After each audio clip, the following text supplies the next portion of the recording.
had through Russian and through conversation with everybody। अच्छा, Donald Trump साहब ने आज खुलेआम ये बात कर दी, क्योंकि डोनाल्ड ट्रंप साहब कोई लगी लिपटी रखते नहीं, जो मुंह में आता है वो बोल देते हैं, वो डरते नहीं है, वो बात कर देते हैं। डोनाल्ड ट्रंप साहब ने आज बात दी कि ज़ेलेंस्की मुझे ये कह रहा है बार बार कि मैं अपने कॉन्स्टिट्यूशन से मैं अप्रूवल लूँगा, अगर मेरा कॉन्स्टिट्यूशन मेरी पार्लियामेंट एक कॉन्स्टिट्यूशन में इस चीज़ को डाल देती है कि हम अपना लैंड स्वैप कर लेते हैं, तब तो हम ठीक है।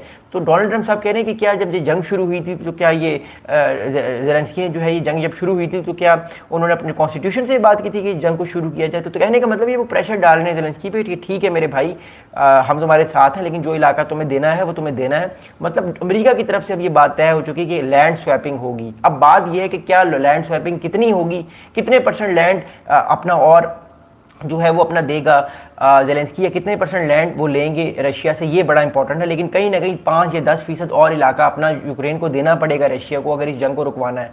अब अमेरिकी जो लिबरल मीडिया है वो भी बार बार कह रहा है ये बात ठीक नहीं है, ये बात नहीं होनी चाहिए। लेकिन मसला ये है कि रियलिस्टिकली अगर आप देखते हैं, अगर यूक्रेन अपना इलाका नहीं देगा तो ये अगले 5 साल जंग और भी जारी रह सकती है, क्योंकि चाइना भी यही चाहता है। मैं फिर कह रहा हूँ, चाइना भी यही चाहता है ये जंग प्रोलॉन्ग हो, ताकि चाइना इतना ताकतवर हो जाए कल को कि अमेरिका जब उसके मुकाबले में आए तो चाइना जो है वो एक आयनी दीवार बन के सामने खड़ा और वो ताइवान को भी आराम से कैप्चर कर ले। अमेरिका ये चीज़ नहीं चाहता, इसलिए वो चाह रहा है कि ये जंग जल्दी खत्म हो, ताकि जल्दी जल्दी वो फोकस अपना शिफ्ट करे चाइना की तरफ, क्योंकि यूक्रेन रशिया वॉर के बाद अमेरिका का फोकस दोबारा से नेटो की तरफ आ गया।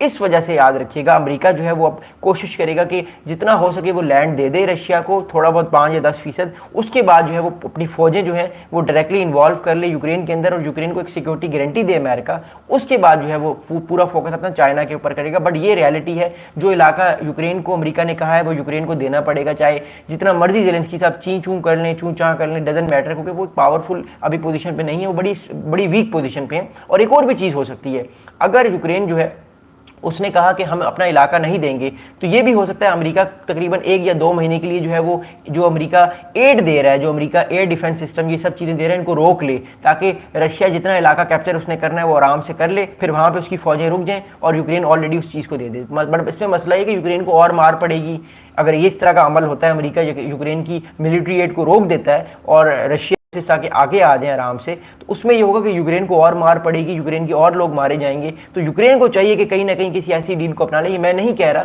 ये मैं इसलिए बात कर रहा हूँ क्योंकि रियलिटिकली रशिया भी बहुत पावरफुल पोजीशन पे है। रशिया ने नो डाउट कि ये इन्वेजन उसको नहीं करनी चाहिए थी, बहुत सारे लोग मारे गए, लेकिन क्योंकि वो एक पावरफुल पोजीशन पे है तो मैं उसको उस पोजीशन के साथ बात कर रहा हूँ।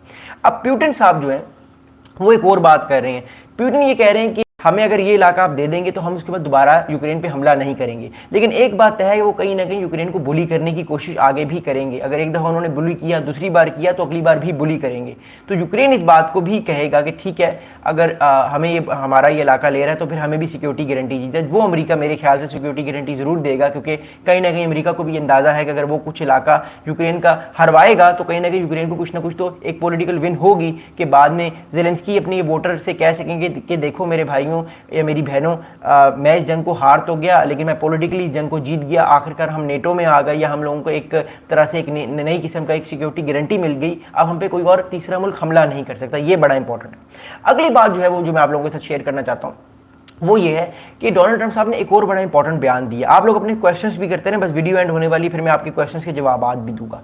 डोनाल्ड ट्रंप साहब ने ये बात की कि the next meeting will be with Zelensky and Putin, or Zelensky and Putin with me. I'll be there if they need, but I want to have a meeting set up between the two leaders। अच्छा, Donald Trump साहब ने कहा कि जो मैं Friday वाली meeting है, इस फ्राइडे वाली मीटिंग के बाद जो है वो मैं जो है वो कहूँगा कि हम एक और मीटिंग अरेंज करेंगे प्यूटिन और ज़ेलेंस्की के लिए। उस मीटिंग में डोनाल्ड ट्रंप साहब ने कहा मैं खुद भी शामिल हो सकता हूँ या शायद मैं शामिल ना हूँ, लेकिन मैं चाहता हूँ कि प्यूटिन और ज़ेलेंस्की दोनों आपस में बैठ के बात करें। देखिए, मैं ये बात बार बार कह रहा हूँ, ये जंग जो है ये प्यूटिन और ज़ेलेंस्की की जंग है। अमेरिका इसमें मीडिएशन करवा रहा है, लेकिन रिमेंबर दैट जब तक ज़ेलेंस्की और पुतिन आपस में बात नहीं करेंगे तब तक वो अपने मसाइल को हल नहीं कर सकते। जब तक वो एक दूसरे को समझेंगे नहीं, एक दूसरे के बारे में जो है वो राय नहीं रखेंगे, एक दूसरे के साथ नहीं मिलेंगे, दैट्स वाई जो है वो मामला जो है वो आने वाले वक्त में और ज़्यादा गंभीर होंगे और ज़्यादा जो है वो नेगेटिव साइड पर टेंशन की तरफ जाएंगे। इस वजह से मैं बार बार कह रहा हूँ कि इन दोनों का मिलना बड़ा ज़रूरी है और ट्रंप साहब भी चाहते हैं किसी तरह पुतिन और ज़ेलेंस्की मिल लें। लेकिन मोर इंपॉर्टेंटली जो फ्राइडे की मीटिंग है ये इसलिए भी इंपॉर्टेंट है क्योंकि अगर ये फेल हो जाती है, मैं फिर बार बार कह रहा हूँ, तो फिर अमेरिका टैरिफ भी लगाएगा उन कंट्रीज़ पे जो ऑलरेडी ऑयल ले रहे हैं, और अमेरिका और ज़्यादा प्रेशर डालेगा और मुल्कों पे, खासतौर पे पुतिन जो है उन पर और प्रेशर डालेगा और ज़्यादा अटैक्स करवाएगा। अमेरिका जो है वो नेटो